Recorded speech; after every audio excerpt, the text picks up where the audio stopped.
At narito na naman ang mainit na balita mula sa mundo ng politika. Isang malaking isyu ang umiinit ngayon sa ating bansa matapos maglabas ng pahayag ang Philippine National Police at Armed Forces of the Philippines na sila ay nagsimula ng magsagawa ng malalimang investigasyon ukol sa mga aligasyon ng katiwalian na kinakasangkutan umano ni President Kuting ng Norte Jr. Sa isang press conference na ipinatawag ng mga opisyal ng PNP at AFP, inihayag nila na nagsasagawa na sila ng isang komprehensibong investigasyon patungkol sa mga ulat ng katiwalian na di umano'y kinakasangkutan ni President Kuting ng Norte Jr. Ayon sa mga otoridad, ang mga aligasyong ito ay may kaugnayan sa mga kontratang ipinagkaloob ng administrasyon sa ilang malalaking negosyo at mga proyekto sa infrastruktura na hindi na ipaliwanag ng tama sa publiko. Ayon sa mga ilang informants, ang mga aligasyong ito ay nagmula sa mga whistleblower mula sa loob ng mga ahensya ng gobyerno at mga negosyo na konektado sa malalaking proyekto ng pamahalaan.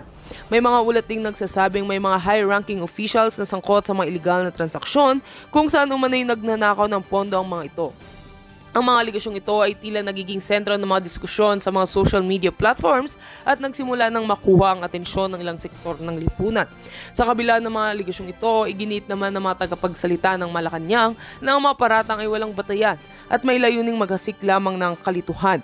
Sinabi ni Press Secretary na tapat at tinututukan ni President Marcos ang mga isyu ng transparency at accountability sa kanyang administrasyon at hindi siya papayag na magkaroon ng mga maling gawain sa ilalim ng kanyang pamumuno.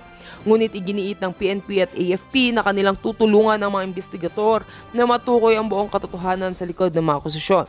Ang mga leader mula sa iba't ibang sektor kabilang na ang mga oposisyon ng Senado ay nagpahayag ng suporta sa isinagawang investigasyon at nanawagan na sana'y magpatuloy ito ng walang kinikilingan. Ayon kay Senate Minority Leader, mahalagaan niyan na maipakita sa publiko na ang gobyerno ay hindi nagtatago ng anuman at ang lahat ng mga akusasyon ay dapat mapagtuunan ng tamang pansin. Kasabay nito, may mga nagsusulong din ng agarang pagsasagawa ng mga congressional hearings upang tiyakin na walang maling gawain ang nangyayari. Habang patuloy ang isinasagawang investigasyon ng PNP at AFP, nagbigay naman ng pahayag ang ilang mga eksperto sa larangan ng batas na mahirap magbigay ng hatol ng walang sapat na ebidensya. Ayon sa kanila, mahalaga ang transparency at pagtutok sa mga legal na proseso upang mapanatili ang kredibilidad ng buong gobyerno. Ang mga susunod na araw ay magiging mahalaga upang malaman kung ano ang magiging resulta ng investigasyon at kung ano ang magiging hakbang ng mga otoridad laban sa posibleng may sala. At heto nga mga balitang ating pagkakatutukan at kung bago ka pa lamang sa aking channel ay huwag kakalimutang mag-like, share and subscribe para updated ka sa aming mga bagong balita dito sa Tatak Pinas.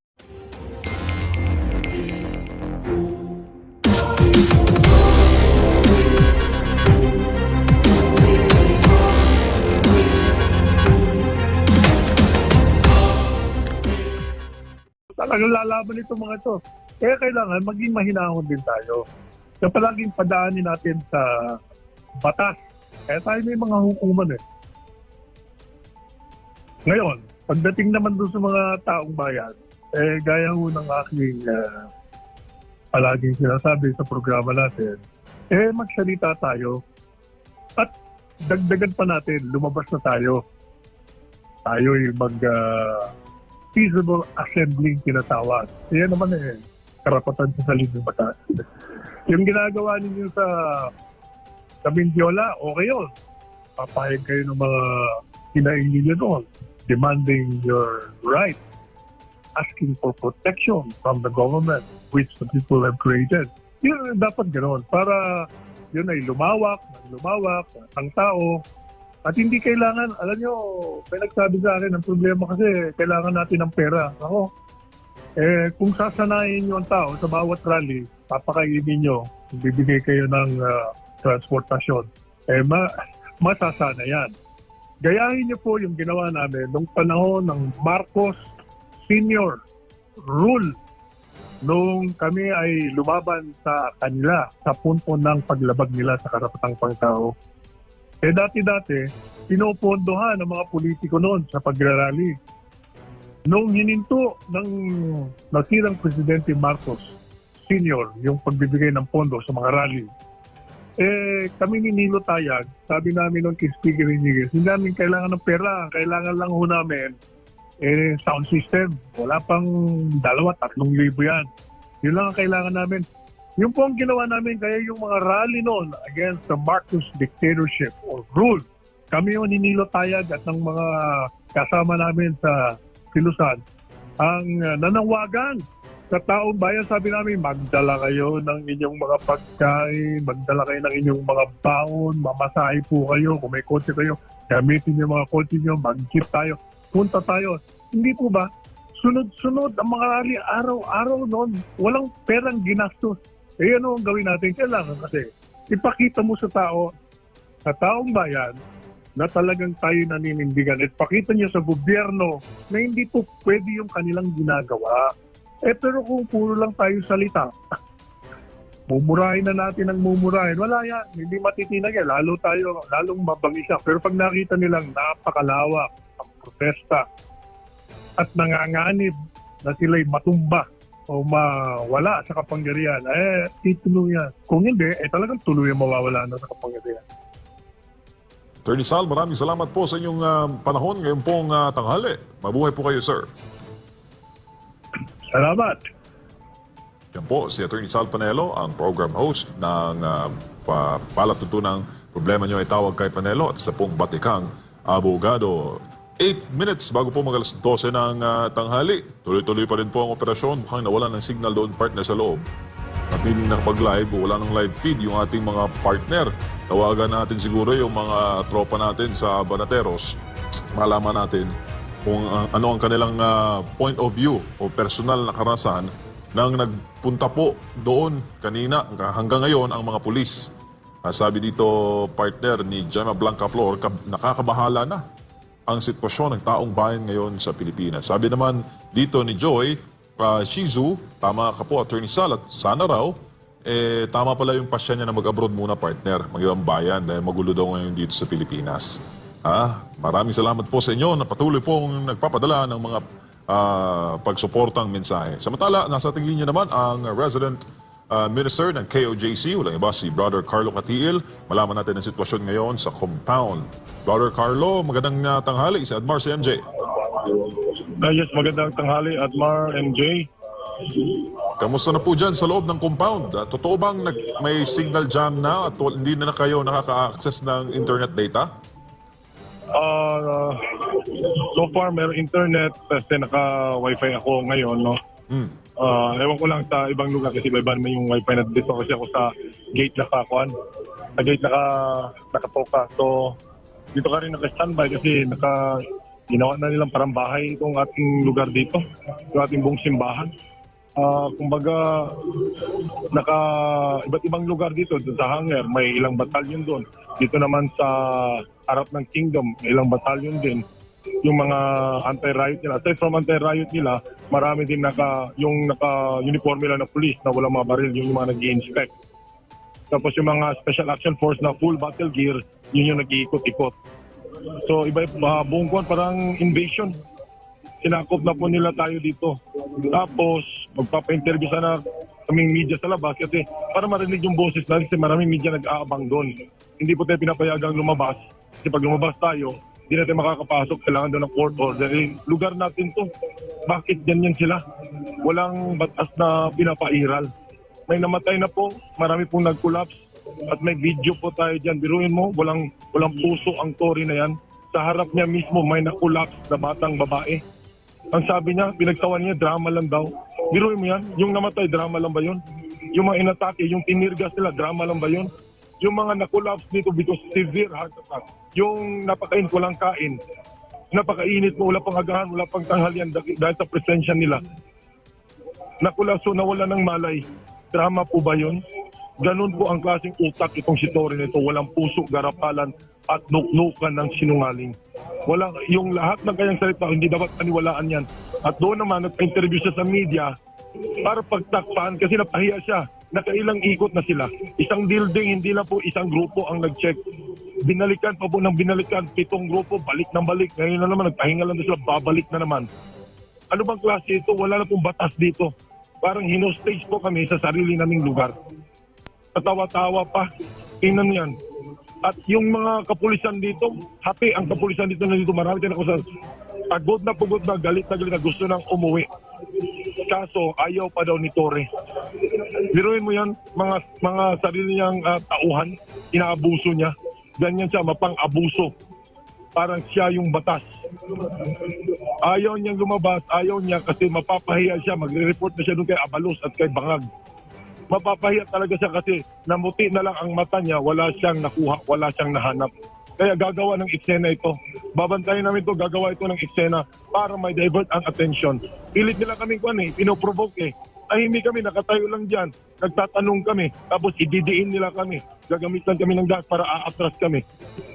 Gano'n na ba tayo kagarapalan? Grabe yung ginawa nila dito sa amin. Marami pong mga matanda, wala pang pahinga. Ito, binabantay natin ang init-init ng panahon ngayon. Tapos sila parang inoccupied. Kahit sa alam na lang, natutulog.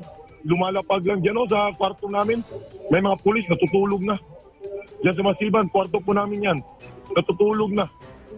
Biruin mo yan mga ganyan na mga in-invade nila parang lugar nila. Parang bahay na. Sinabi ko nga sa mga pulis kanina, kung ang bahay nyo siya, gawin ko sa bahay nyo. Mag-search ako tapos ayaw kong umalis. Papayag kayo? Legal ba yan? Hindi sila nakasagot kasi alam nila illegal ang kanilang ginagawa. Alam nila yan. Tapos ito, magkukuman na naman sila na ikukumpiska ang mga cellphone namin pag-hulihin. Sus, hindi yan pwede mangyari.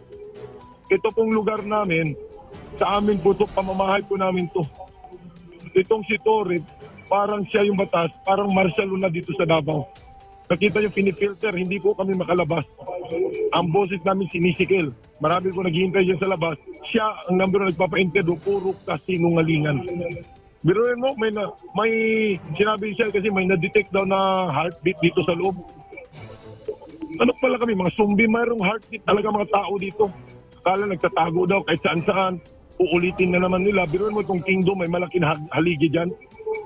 Pinakinggan nila yung haligi. Baka nandiyan doon sa loob, baka babasagin nila kasi may tubig doon silang narinig sa loob ng malaking haligi ng kingdom. Biruin mo yan, anong klaseng utak yan? Gagawa na lang ba ng eksena kasi pahiyang-pahiya na kayo? Hindi ito matitiis. Grabe ang ginawa lang kaganapalan, pang-abuso. Harap-harapan po ang pang-aabuso na ginawa nila dito sa amin. Carlo, brother, nandiyan pa ba ngayon si Torre? Until now? Nandiyan sa labas. Nag-announce pa. Nagdala sila ng malaking trumpa nila, yung malaki nila na van, na puti, na truck, police truck. Ano naman malaking trumpa. Ano naman ang laman ng kanyang mga anunsyo kuno? Ay, yung mga announce na, gustong lumabas dyan, lumabas na, pero hindi na kayo makabalik sa loob. Kumuha mo lang kayo ng court order. Grabe ka sinungaling ito. Tingnan mo unang sinungaling niya, alam ko, diniscuss na ito. Sabi siya mismo, nagbigay ng alituntunin. Papasok sila, okay, nag-agree po tayo kasi wala tayong magawa. Gagawin lang lahat. Dahas, ilang thousand yan, 3,000 mga kapulisan. Pumayag po tayo, bibigyan tayo ng 30 minutes. Siyempre, yung mga tao natin, mga kingdom missionaries, nandiyan po sa likod ng gate, may fire truck. So, in-atras mo, it takes time para ma-arrange po natin lahat. Biruin mo, wala pang 30 minutes, nilusog na tayo doon sa loob, nagtirgas pa. Biruin mo, grabe ang kasinungalingan. Grabe ang panlinlang demonyong ito. Demonyo lang po ang gumagawa niyan. Pangalawang kasinungalingan, pilit lang ipapasok yung malaking truck nila. Naharangan po namin. Magpapasagasa po kami kung gusto nilang sagasaan kami. Hinarangan po rin kasi pinasok nila. Ang paalam po ni Torre, sabi niya mga pagkain daw niya sa kapulisan niya. Hindi po pagkain. Nakita po namin doon sa loob. Tents po. Magse-set up sila ng tents doon sa loob para magkakampo na po. Hindi po namin paalam panggain kami ng truck. Hindi po kami umalis. Nahuli po yung kasinungalingan niya kaya binaba yung tent. Diyan na lang sa gate nila nag-set up ng tent. Nilagay pa nila na advanced command post. Nakita mo? Sobra-sobra yung ginawa nilang karahasan dito. Grabe na. Nakakaiyak ang ating mga kapwa natin, missionary ng full-time workers. Namatay na, may dinala sa hospital. Severe po. May 911 pa po. Ilang batch yun, hindi po pinapasok. Ngayon, nandito kami sa gate, tinawagan namin ulit. Humingi kami ng clearance. Ganun po kagarapalan. May ating pong nag-ikot atin ng ambulansya. Umikot po doon, medyo malayo sa Medina po. Sa likod po yun. Hindi po hinarangan po kasi nakabarikada siya. May rescue po kami doon. May rescue kami doon kasi nga po, nahimatay na. Sobra-sobra po ang kanilang ginawa dito. Sobra-sobra po. Sobrang pang-aabuso. Tapos tatawanan lang kami na nagdadrama kami. May namatay ba? Drama po ba yan? Ito pong ginawa nila na pagsupil sa amin. Nabanggit ni Brother Carlo, Sumusobra na po sila, sumusobra na. nabanggit sa mga unang statement niya na hindi raw niya priority eh. Kaya pala 3,000, 2,000 yung mga pumunta dyan kasi hindi niya priority. At dahil sa hindi niya priority, ang KOJC gusto pa nila magtagal. Hindi, wala. Lahat ng statement po niya, sanga-sanga po yung mga kasinungalingan. Sinungaling po yan. Nuknukan po ng sinungaling. Nunod po sa buto at sa laman niya. Napakasinungaling po ng taong yan. Kaya hindi po kami naniniwala kahit anong sabihin niya. Hindi po maniniwala. Nililin lang po tayo. Akala namin, peaceful search ang kalang ginagawa. After the search, why they remain? Tapos na po ang search, babalik pa daw sila. Babalik ng babalik wala. Hindi na sila umaalis dito. Ano pong laban natin? Paano po kami lalaban? Lugar, sarili lugar po namin ito. This is a private religious compound. Bahay-sambahan po ito. Ang mga pamilya po namin gusto pong pumasok kasi nga dito po kami nakatira. Ayaw nilang papasukin. Yung ganun po sila, sir. Ganun po talaga silang mga ginagawa dito. Grabe, ano? Ito yung nagsisilbing masamang halimbawa sa mga kapulisan. Brother Carlo, ang mga kababayan natin, ang ating global audience, galit na galit din sa sinasapit ng mga taga-KOJC. Kamusta naman ang atmosphere ngayon dyan? Kamusta yung ating ibang mga kapatiran? Ang panahon dyan, maulan ba, mainit? Ano ba ang mga kasalukuyang sitwasyon? Matarik po ang sikat ng araw, napakainit po. Kaya yung iba natin mga kapatiran nagpapahinga po kasi wala pong tulog. Wala pa pong kain, walang tulog po. Sino pong ganahan kakain yan? Tapos sila mismo nagrarasyon ng pagkain doon sa mga kapulisan na umikot. Parang sila pong may-ari ng compound po namin. Parang sila na po tinake over po nila yung compound namin. Hinihingi po namin yung hustisya po ito. Pati po yung mga bosses namin gusto namin ipaabot sa labas. Hindi po makakaabot sa labas. Pag siya po in-interview, puro kasinungalingan. Yun nga po, para pagtakpan kasi po, napahiya po siya. Wala po yung mukhang ihaharap doon sa mga amo niyang bangag. Kasi nga po, pilit sila nag-search many times. Balik-balik po ang pag-search po nila sa bawat building, wala po silang nakita. To justify ang kahiyan na ginawa niya, manatili sa dito, gagawa po ng eksena.